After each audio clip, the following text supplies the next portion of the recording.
I'm Dan Morgan. I am joined this week by Mark Wakefield, Ollie Connolly, and Dijk from the Liverpool Echo. Gentlemen, I hope you're all well. As ever, I'm going to give you a little update on our running thread of pieces that we're doing on Liverpool.com that we're offering you a survey to get involved with. And it is basically choose your own reality in reference to Fenway Sports Group's 10 years at Liverpool. So last week, we asked you to pick your reality based on the fact that Liverpool had sold Fernando Torres to Chelsea and bought only Luis Suarez. The result of that, as written in the piece, was something that a few of you may not have expected. So the results were that as a result of your votes and your sort of overwhelming votes that Liverpool should only sell Torres and buy Suarez, Liverpool gets the summer 2011. They signed Jordan Henderson, Charlie Adam and Stuart Downing. Carroll carries on at Newcastle. Liverpool paid 50 million for him. As a result, there's no Craig Bellamy or Sebastian Coates.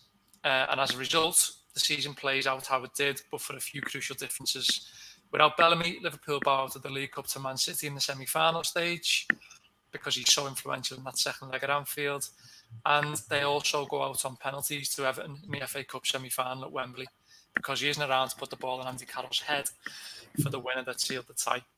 So there's a lesson here, people, that the most obvious choice isn't always the best one. If you're voting on next week's, I would advise you to think accordingly. But the votes from the last week are in, and I asked you, it's 2012 in the summer. What are Liverpool doing about the vacant managerial role? Who are you hiding?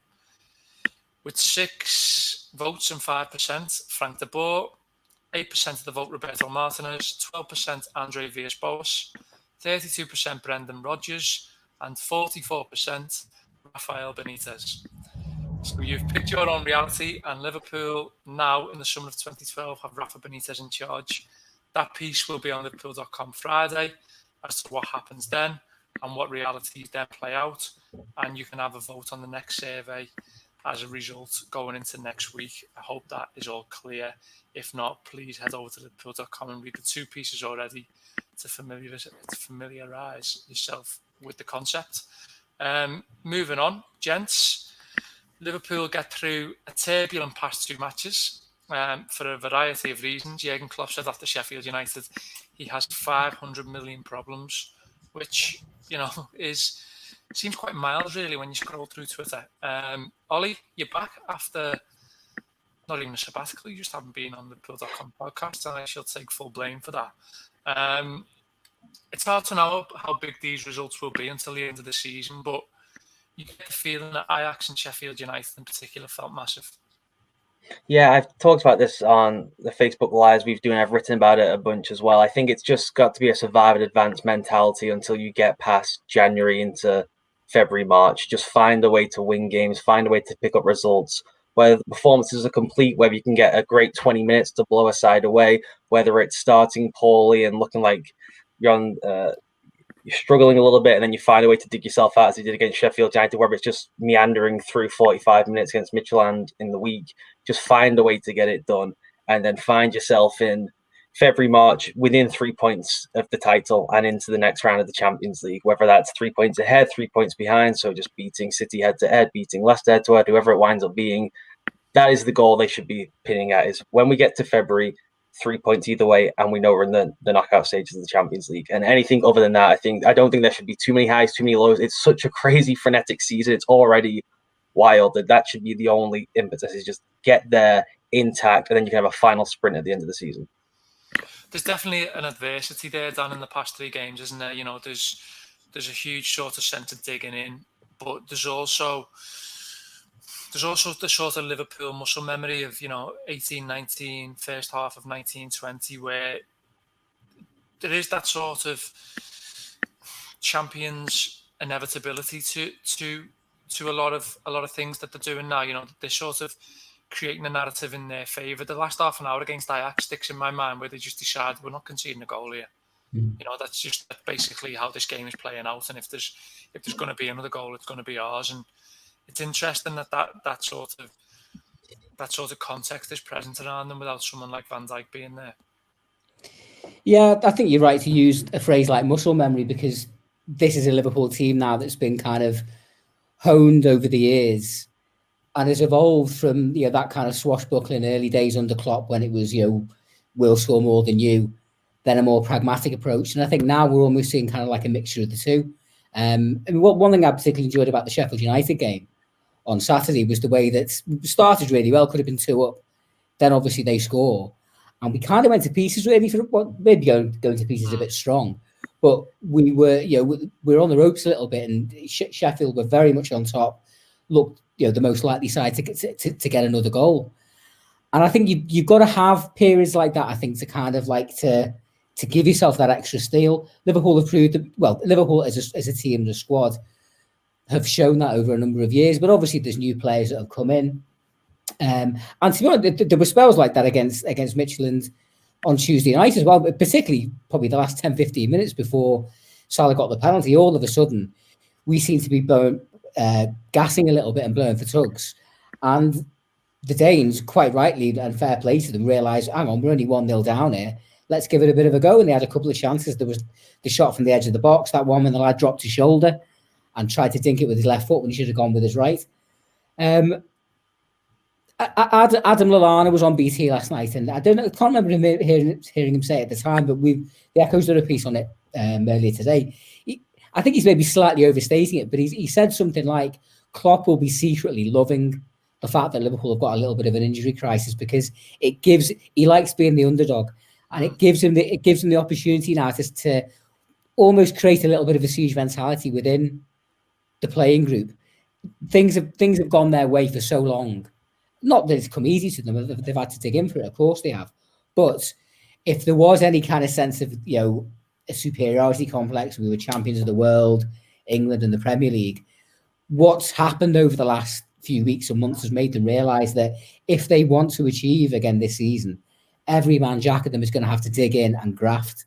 And it's a bit of a reality check for them, but one that in some ways I can see where Lallana's coming from. Klopp will probably welcome it in a way, but maybe not quite with the severe state of the injury list. It's a really good point that he's always quick to reference his mind stage, isn't he? And I think he's very unique in that sense, and that he's an elite manager, but he's also been at the other end.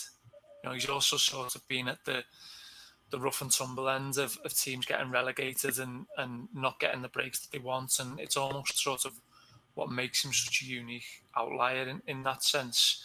I think, Mark, we touched on last week, this was a Liverpool team which were defending really badly with Virgil van Dijk in the side. They defend awful against the likes of Villa and Leeds at times, and Van Dijk's culpable. I think there's a question as to whether this is all, sort of a concentration issue in terms of them just sort of flipping back now to deciding that they're going to be really tight. But I think that there is the sense that the side are having to sort of pick the moments in games, because there is that constant sort of turnaround of matches now, and the amount that is going into the legs is inevitably taking a lot out. Yeah, definitely. Without Van Dijk being there, obviously loads of people expected Liverpool to concede more goals than they already were. I mean, let's not forget that Van Dijk was in the team. They conceded 7 to Aston Villa. So it's not like that they were perfect when they were in the team. Now that he's not there, it seems like they're just, I won't say scared of going forward too much, but they seem a lot more pragmatic in the way they're going forward. They're not, going swashbuckling, counter-pressing, really pressing them high and leaving the high line. I mean, the high line's another thing that we've been talking about a lot recently, and it does seem to have dropped.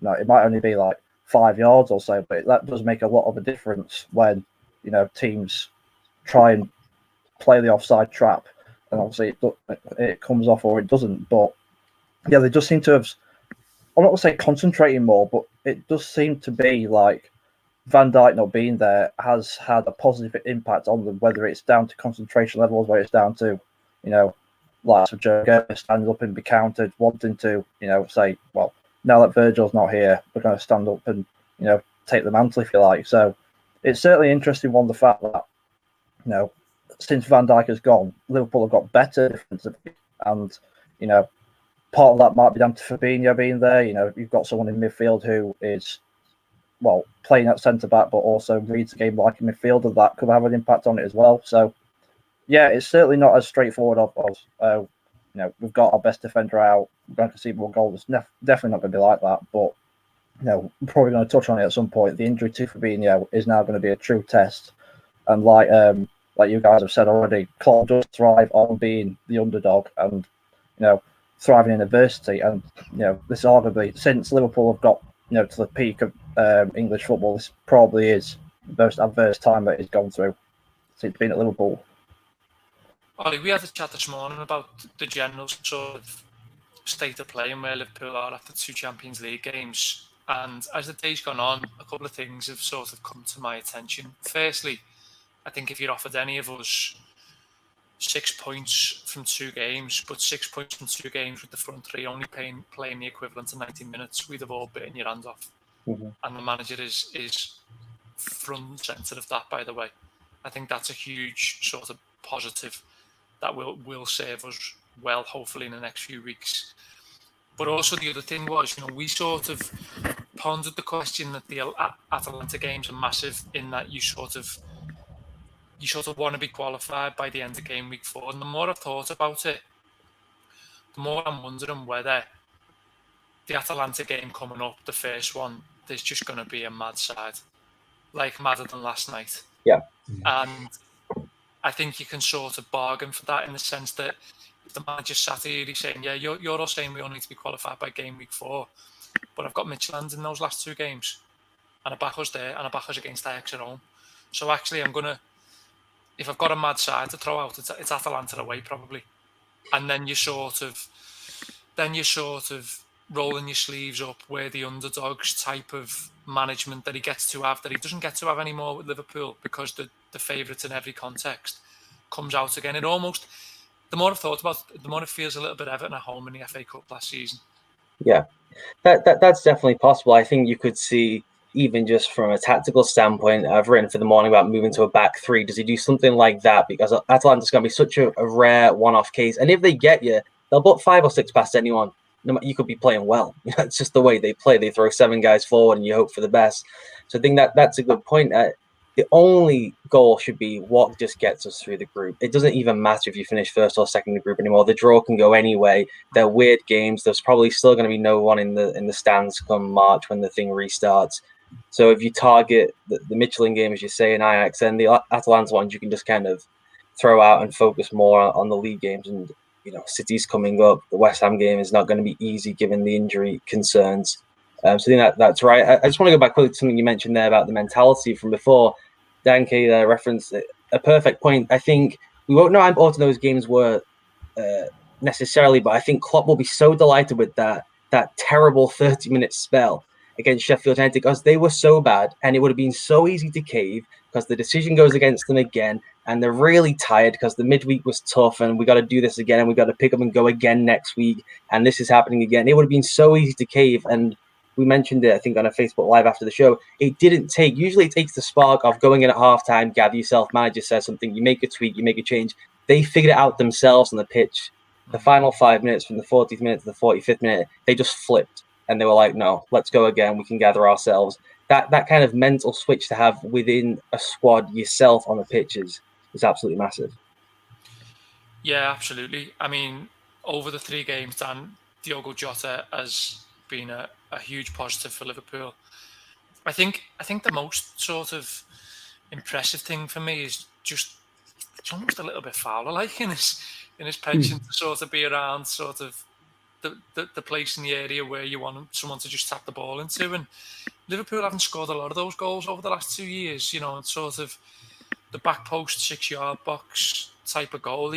But he seems to be in and around those sort of positions quite a lot. And I think it's interesting that when you sort of buy a player that you've seen, Premier League, for example, and you have a perception of them in your head, I thought we'd get a lot of industry from him. I thought he'd be very wide and sort of, help him fullbacks and stuff like that, and quick to go the other way. And he is all that, but then you get this sort of poacher instinct from him too. And how have you sort of ranked his start to life at Liverpool?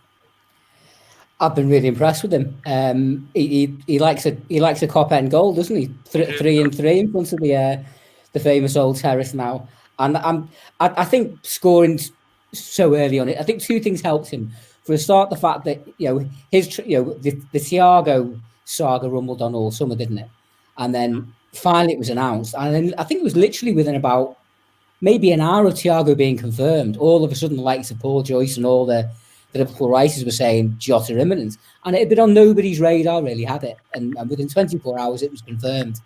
But I think because Thiago was so high profile, it kind of helped him slip under the radar a little bit. So there wasn't too much pressure going on his shoulders. And then, of course, he scored on his... It was his Anfield. I think he'd come on an away game, hadn't he? Can't remember who it was against. But he scored on his first Anfield appearance against Arsenal, didn't he? Yeah. And, I can't say, to be honest, I've paid an awful lot of attention to him during his time at Wolves, apart from a general... just being quite impressed with Wolves as an entity since they come up into the Premier League. But I probably, like you, had this perception of being someone that was going to play a bit wide, look to maybe get in between the lines a little bit. And he does seem to be, in many ways, a jack of all trades, but in some ways kind of like a master of most of them as well. It is very early days. He's played, less than half a dozen games. But given how up and down the last few weeks have been with injuries and obviously, a few flaky results here and there, the fact that he's come in and hit the ground running, I think has just given everybody, probably within the dressing room, but certainly outside the dressing room in the in the virtual stand as we are now, just that little bit of reassurance that things are still a little bit turbulent, but the manager, the club, still has this ability to identify talent who will fit in with what Liverpool are and what Liverpool needs. One of the greatest assets I always think when that's been key to some of the most successful Liverpool teams in the past are players that can come in and do a variety of different roles, play a variety of different positions, and fulfill a number of different tasks. And it seems that Jota will be able to do that. There may be times when we might look to play him through the centre, or possibly even in a two up front. Managers like players who are able to kind of take advice on board and do it without being repeatedly told what to do. And you get the impression with Jota that he's a bright lad, he's a quick learner, and that's why he's been able to kind of take to Anfield like a duck to water so far. And we hope, obviously, it continues. There's every chance we'll see the best of him once the team is operating at its optimal level, which I don't think anyone, even the most wide-eyed optimist, could say Liverpool aren't at their absolute peak at the minute. But 6 out of 6 in the Champions League and level top of the Premier League isn't too bad for a team that is supposedly in crisis. No, absolutely, Mark. I know you've been impressed with him. What's particularly stood out for you? I mean, when they signed him, like Dan said, he did go under the radar, and it was just almost like, where's this like? I'll talk before. If Liverpool were going to sign a player from Wolves, Adama Traore was, the player that was so-called linked with him. Me personally, I'm not rate Traore, but I certainly always thought Jota was a better player. So, yeah, I mean, he is, like Pep Lynn said, he is a pressing monster. He never gives defenders a moment's peace. It's always like handle them out, forcing a mistake. A few times against Midtjylland on Tuesday night, you saw, he might have been. I mean, Origi wasn't pressing that much as much as what we'd like to see from a striker who's, we've seen Firmino doing that role. So Jota was left to do most of the pressing along with Minamino, and the times he forced a mistake out, was just what you want from him. Obviously, goals will get the attention. The goal that he scored, Sheffield United, was a winning goal. Before obviously Salah got a penalty against Midtjylland, that was probably the winning goal as well up until the end. And then obviously the goal against Arsenal was to cap off. But before he scored that, it was a nearly 2-1 scoreline, and it could have gone either way. So the goals that he scored aren't just at the last in a 5-0 win; they are quite big goals. So he is a man that is becoming not so much a match winner, but he's just a man for the big occasion. And I won't go. We've had the discussion before whether he's undroppable or not. I won't say he is undroppable, but he is getting to the point now where if he isn't in the team, you miss him, and that is a massive compliment to someone who, massive compliment to anybody in the team, let alone someone who's been there 4 or 5 weeks, whatever he's been there, and only played less than half a dozen games. So, you like to think he could only get better. Like if you look at the past signs that Klopp has made, the best ones anyway, took a few weeks to get running, with the exception of like Salah and Mane. But Robertson took a while, Fabinho took a while. Obviously, Van Dijk came in, did hit the ground running straight away. But Jota, like Salah, Mane, and Van Dijk, is hitting the ground running straight away. And considering the flurry of talent that they've already got in the side, personally, I'm been more impressed than I thought. More impressed than I thought I would be. But the signs are good that you can only continue that and go on and be an even more important player for them. I wonder, Ollie, if it's a case that he's sort of behind the scenes, he's viewed as sort of an old-fashioned number 12. Yeah, I gotta say, I thought he was quite iffy against Sheffield United, particularly his positional discipline. Their setup was very specific and coordinated, and it took them a good while to figure out. I wrote about it on the site. Joe Gomez basically had to completely redefine his position from about 60 minutes on to be like, okay, how do we tackle this? They were running something funky that you wouldn't normally see at the Premier League level, which you could go into more detail if you wanted to. And Jota found himself having to kind of play this really narrow role where he was trying to give space to Trent on the right to overlap, whilst trying to balance it where he was almost three in the centre of midfield, and he just got caught out 3 or 4 times, and you would see Trent get overloaded down that right-hand side. So there was a balance there, and I think in the 4-2-3-1, there's still going to be a difficult thing of how do you marry his skill set, where he is industrious, he does want to come play, with what Trent wants to do on the right side. How do you balance that defensively if you're going to have a centre-back pairing where you might have to protect Reece Williams a bit more? So, if Jordan Henderson's in front, he can't just go and screen over to the right. He's going to want to be a bit more centrally to try and help out the young lad behind him. So there's a balancing thing there that's an issue. And I do think that more and more we'll just see the classic 4-3-3 with him bobbing between the 3 different roles on a week-to-week basis. Yeah, I was going to say, do you think that's why he is he's a bit on the right, he's a bit on the left, he's a bit narrow sometimes? Do you think they're sort of finding a way to mould him in the way that he is? Like I say, if he's your number 12, if he's your first substitute, for example, he can come on and fill in a myriad of roles rather than moving players around him. Yeah, I don't know about you. I thought last night's setup was a strange one. When if you just put those 4 on paper, Shaqiri, Minamino, Origi, Jota, that wouldn't have been, of the 5 combinations I could have come up with, it would not have been Origi on the left, Shaqiri behind Minamino, and Jota on the right. I know he loves sticking Origi on the left for whatever reason, but you would have just thought naturally Shaqiri on the right, maybe Jota up top. There's 4 different ways we could sit and figure out that I think would have been a better, more seamless fit than that 4 combination. And so it did make me wonder, well, is he making sure that the first thing he decided was, well, I want Jota on the right because that's where I'm mostly going to use him no matter what. So we have this vision of him of maybe playing up top, maybe playing on the left. But the fact that last night he kind of put 3 other lads in a worse spot to put Jota on the right made me think that is how he views him. And he wanted him to get extra reps with Trent on the right. Yeah, with that last night, I just think someone didn't get the brief. And I genuinely think someone sort of was 2 or 3 yards off it tactically, and the whole thing then just looked like it was a mess, to be honest. Because, like you say, you put that team on paper, Dan, and you're automatically thinking, well, Divock Origi goes and beats number 9. And, everyone always says Divock's the one in a 4-2-3-1. Let him go and do that for a bit. Minamino gets to get his head up, drop a bit further, get on the ball. But none of it seems to happen. It was almost a bit sort of lopsided left and then a bit of lopsided right, and players were just seem to dropping in here, there and everywhere. It didn't really take shape, did it? No, and to be honest, the first half on last night reminded me a bit of the first half on Saturday. Saturday was the first time that we saw the main front 3 of Salah, Mane, and Firmino with Jota in there. And even if on paper it looked mouthwatering, it didn't really click into gear in any way, shape, or form really until the second half. But I do think that maybe this is just part of the natural evolution of a team and a tactical setup. The one thing that's been a constant throughout Klopp's era is that things don't stand still, which is how it should be. Things are constantly moving on to the next iteration of what this team will look like. And it's very, very rare that a new tactical scheme will just automatically click into gear straight away. Neither match was particularly made easy by the fact that both opponents were big, strong, physical, and up for throwing a few tackles in. You can't blame them for that. Teams aren't just going to come to Anfield and roll over and get their bellies tickled.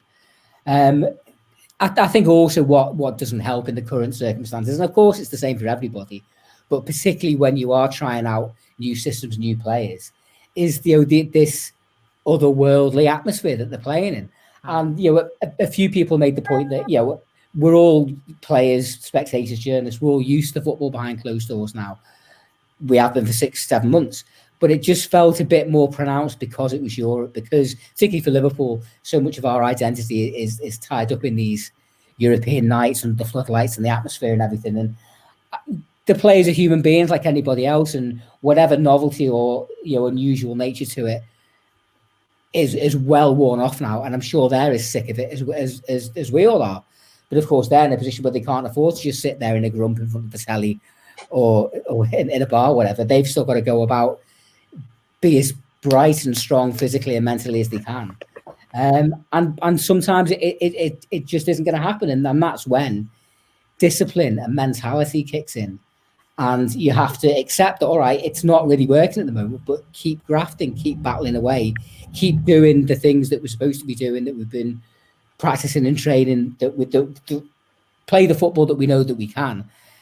And eventually, it's like a war of attrition sometimes. Eventually, it's muscle memory. You keep going through it, and eventually it clicks into place. And it wasn't pretty last night in any way, shape or form. And to be honest, I don't think it will be for quite some time yet. I think we're going to see a number of these kind of like quite fractured, splintered performances that aren't particularly easy on the eye. But the encouraging aspect of it is that Liverpool, more often than not, are still finding a way to get the results, to get the job done, to keep themselves ticking over. And hopefully, as the season develops, we'll start to see some of that fluency that has become their trademark in recent years.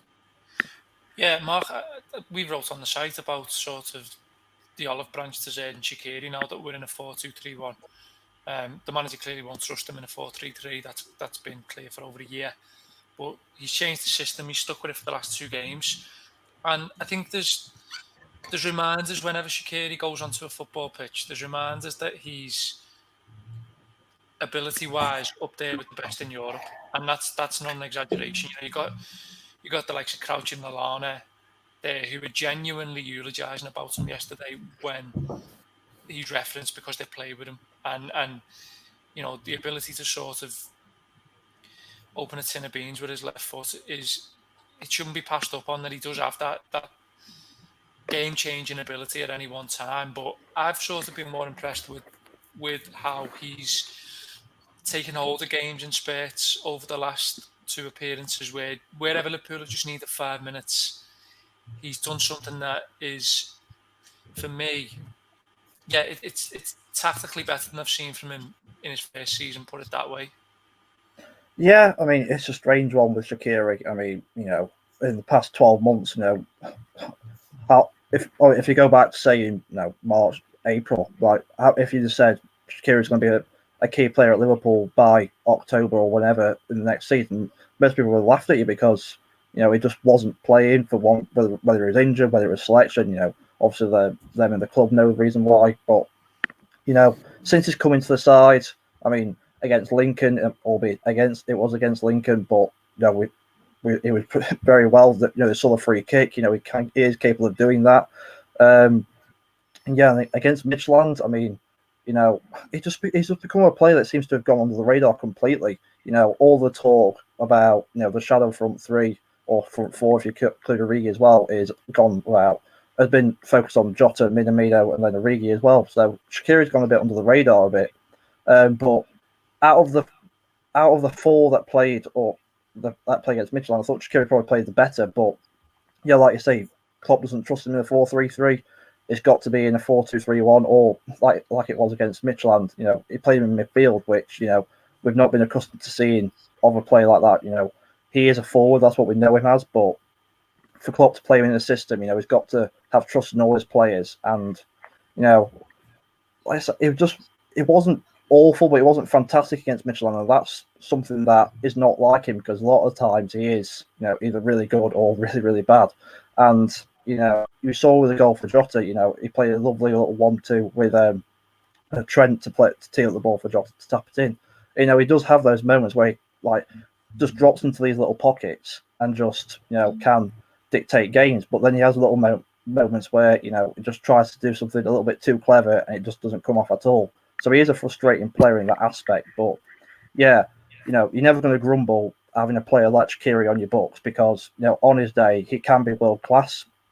The problem with him, and one of the main problems with him, obviously, is fitness as well. But the main problem with him is he just doesn't do it often enough. And if he can keep on putting in regular quality performances, it's going to be a good option for Klopp to have, given the hectic fixture schedule that they've got and the fact that the front three are going to need resting and interchanging at some stage. I love him. I think he's great. There's a hilarious excellence to him where he just pops on for 5 minutes. He's like, I'll stick that in the top corner, get the beers, and I'll see you all at full time. He only fancies 3 minutes a game. But in the three, and I've said this to you before, but I really believe this. If someone ever employed me in football, I would be sacked in 18 months because if I was at any non-top 6 club, I would build my team around Shaqiri. He would be my Jack Grealish, and I would give him 200 grand a week. And I'd ask a Russian oligarch running Stoke to say, give me 200 grand a week and let's build it around this little Swiss fella because he's unbelievable. And he just decides.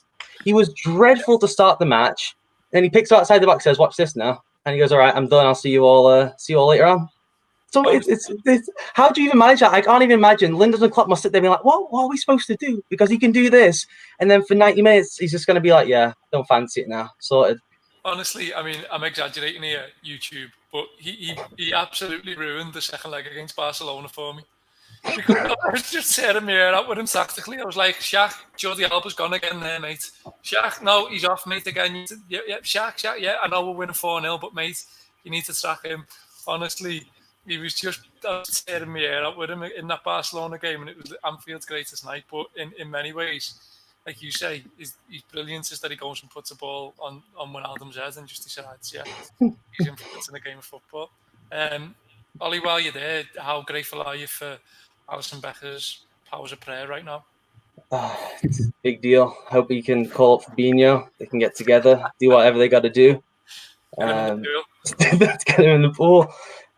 What a player. The difference, the 9-day difference, I thought it was really interesting last night. You saw a lot of reports about how vocal he was with Reece Williams and Joe Gomez.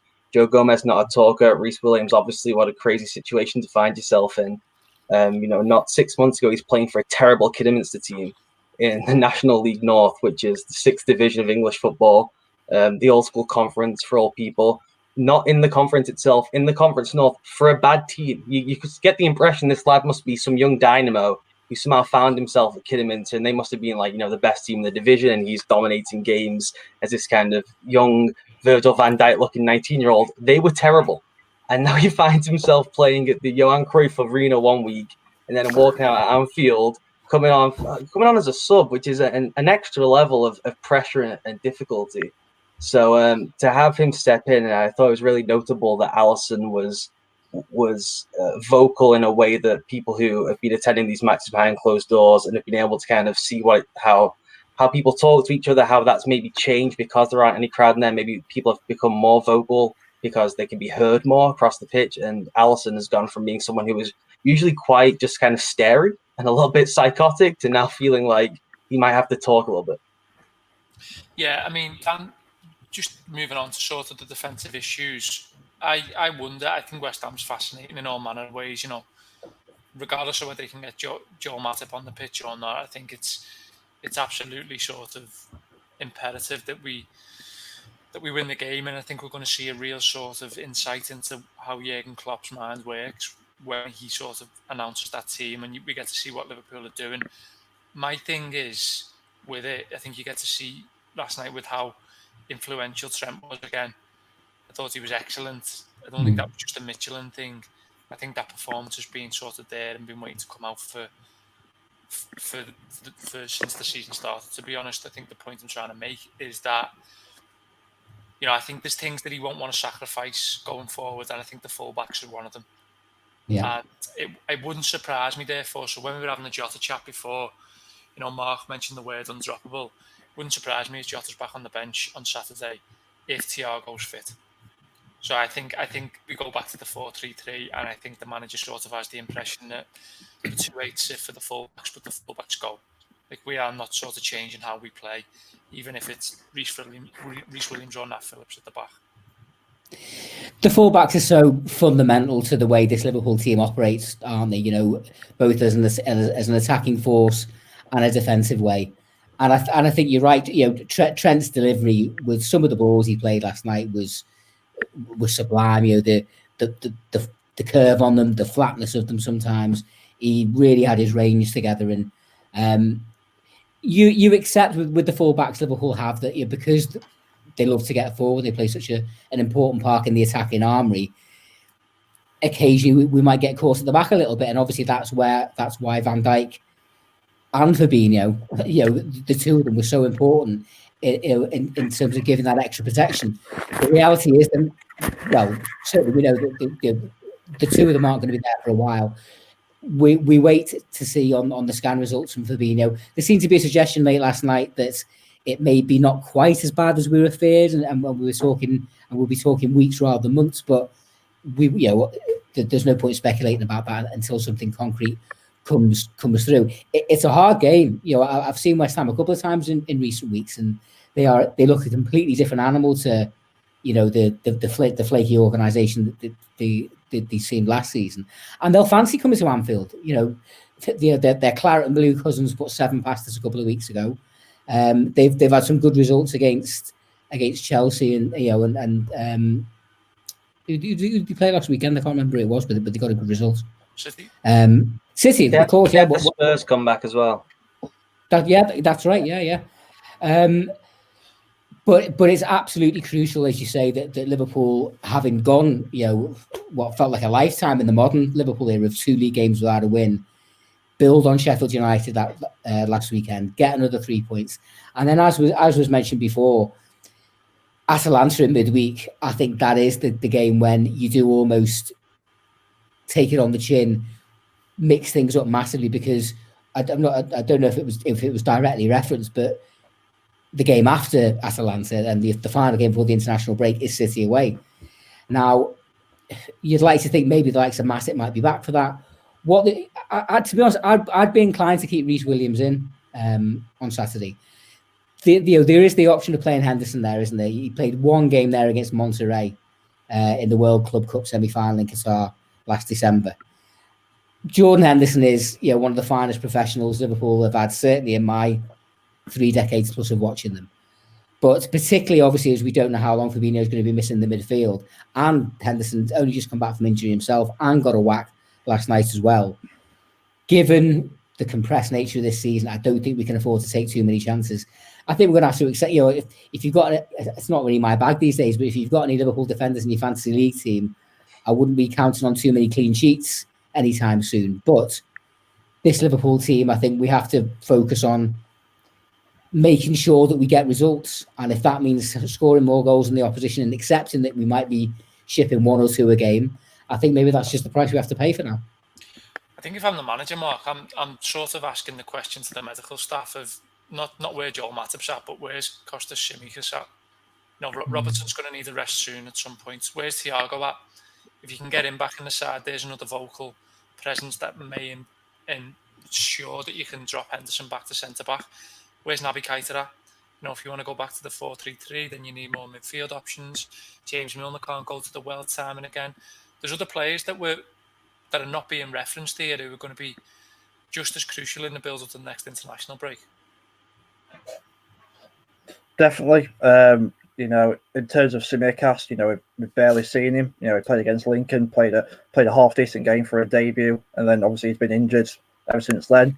In my personal opinion, he could be, if not one of the most important squad players that Liverpool have, not just for what he brings, but the fact that, if he can give Robertson a rest, then, that enables him obviously to have longer runs in the side without the risk of picking up injury, because, like I say, you could list and most of the players, certainly the key ones, who you don't want to get injuries to, and Robertson was certainly one of them, because, just of what he brings. He's started the season, so well, so electric, the way he just runs the game. He basically runs that left-hand side, him and Sadio Mane, when those two link up so well.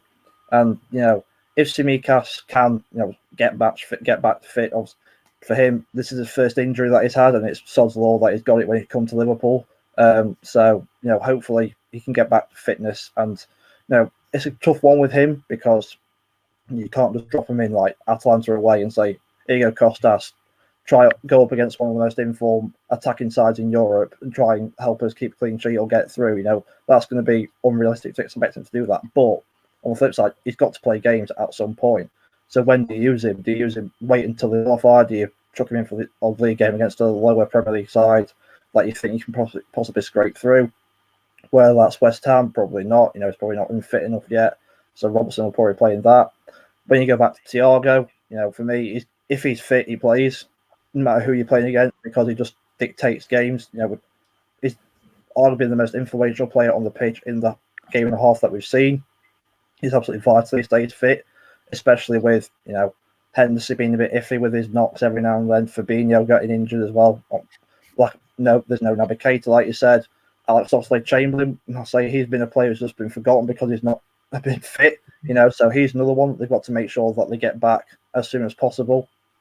The injuries do seem to be stacking up, but like you say, it's important that they get these squad players back, not just because of what they bring, but the fact that it allows the first choice 11 or 12, 13, whoever you count as in the main squad, to get match fit themselves, to get the recovery time in, basically stay fresh and not pick up injuries. Because, I think we saw it with Fabinho. That injury was coming at some point. It might, whether you like it or not, it probably was going to happen at some point. Just the sheer amount of games they've been playing, he's switched positions, he's doing it a different way. He's not used to it, playing there for so long. He's obviously used to playing midfield, it's a different role for him. He's played centre back the odd time, but playing there for a stretch is different from him, he's not used to it.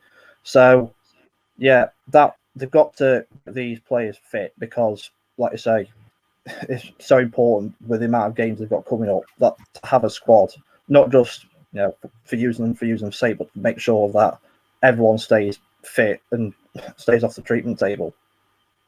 Ollie, if we assume there's no Matip, if we assume that there's no Fabinho, you wrote a piece post-match last night about it's time for Jordan Henderson to sort of be dropped back into centre-back. Is that what you think he'll do Saturday?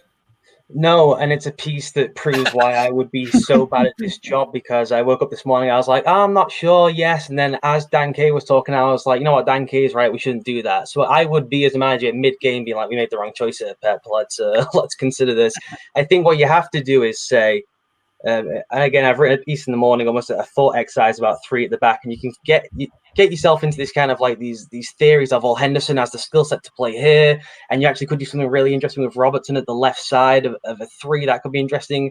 You just have to write down your staples. Who are our best players? Put them in the best positions, and we'll figure the rest out. And if that means we have to switch the mentality, as you said, Dan, before, of we'll just got to outscore them, we'll score one more than them, that's what you do. But you shouldn't be trying to compromise. You should go into a game, if you can, Henderson, Thiago, Wijnaldum, that's our base. Fullback space, Joe Gomez, Alisson, front 3. Now let's figure the rest out. And if that means throwing Reece Williams in and hoping for the best, that is what it is. But I would try not to compromise that. That would be my base setup, no matter what the game is, and then just figure the rest out. Okay, that's been this week's Liverpool.com podcast. Thank you to Dan, thank you to Mark, thank you to Ollie. Be sure to check out our content, Blood Reds, and also the Liverpool Echoes. We will see you all next week.